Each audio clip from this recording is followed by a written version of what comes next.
बिस्मिल्लाहिर्रहमानिर्रहीम। अस्सलाम वालेकुम। हज़रत उमर रज़ी अल्लाह ताला अन्हा ने फरमाया, मोहताजी और गुर्बत 6 चीज़ों की वजह से आती है। दोस्तों, इस चैनल पर बहुत मालूमाती वीडियोस शेयर की जाती हैं, ऐसी मालूमात जिनको हम में से अक्सर लोग नहीं जानते। अगर आप इन मालूमात को हासिल करना चाहते हैं तो चैनल को सब्सक्राइब कीजिए, और अगर मेरी वीडियो आपको थोड़ी सी भी अच्छी और हेल्पफुल लगे तो लाइक ज़रूर कीजिएगा। आपके लाइक से मेरी हौसला अफजाई होगी। नंबर 1, जल्दी जल्दी नमाज़ पढ़ने से नमाज में रुकू सजदा वग़ैरह सुकून और इत्मीनान के साथ अदा करना एक अहम तरीन सुन्नत है। अगर नमाज में रुकू सजदा वग़ैरह इत्मीनान के साथ अदा ना किया जाए, बल्कि कौवे के चोंच मारने की तरह जल्दी जल्दी अदा किया जाए, तो नमाज नाक़ुस और मकरूह हो जाती है और नमाज का सवाब भी कम हो जाता है। आदमी जब बाकायदा वक्त निकाल कर नमाज के लिए मस्जिद आता है, या औरतें घर में वक्त निकाल कर नमाज पढ़ती हैं, तो उसे अच्छी से अच्छी नमाज पढ़नी चाहिए ताकि नमाज का पूरा पूरा सवाब मिले।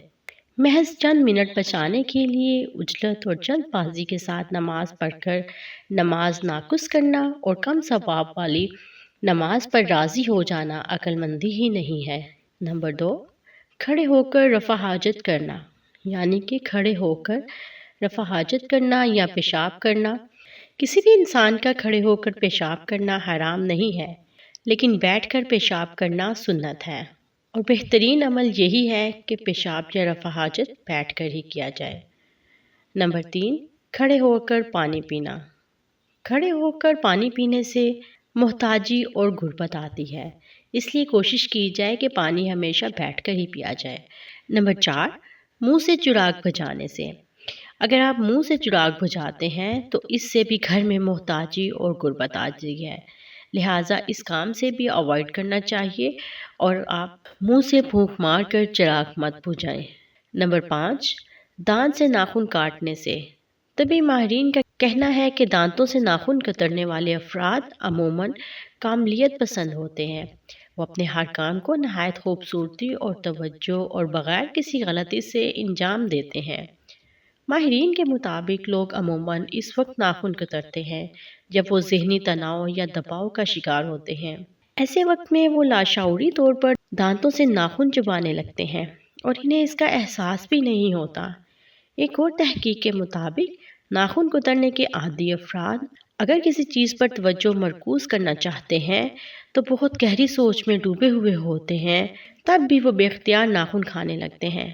दांतों से नाखून कतरना दरअसल नर्वस हैबिट करार दी जाती है, यानी दिमागी उलझन और परेशानी के वक्त इख्तियार की गई नर्वस हैबिट की आदत है।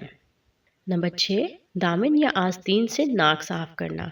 आस्तीन या कमीज़ के दामन से मुंह या हाथ साफ करना खिलाफ अदब है, इससे एहतजाज करना चाहिए। ताहम अगर कर भी लिया जाए तो इसमें कोई गुनाह नहीं। एक बद्दू ने नबी करीम सल्लल्लाहु अलैहि वसल्लम से पूछा कि हशर में हिसाब कौन लेगा? आप सल्लल्लाहु अलैहि वसल्लम ने फरमाया, अल्लाह ताला। वो बुद्दू झूम उठा और चलते चलते कहने लगा, बखुदा तब तो हम सब निजात पा गए। आप सल्लल्लाहु अलैहि वसल्लम ने पूछा, वो कैसे? इसने अर्ज़ किया, या रसूल अल्लाह, जब करीम काबू पा लेता है तो मुआफ़ कर देता है। वो चला गया, मगर जब तक नज़र आता रहा।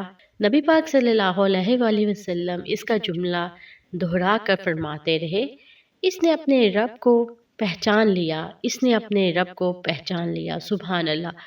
अगर आपको वीडियो थोड़ी सी भी अच्छी लगी हो तो इसको लाइक ज़रूर कीजिए और अपने दोस्तों के साथ शेयर कीजिए। Thank you. अल्लाह हाफिज़।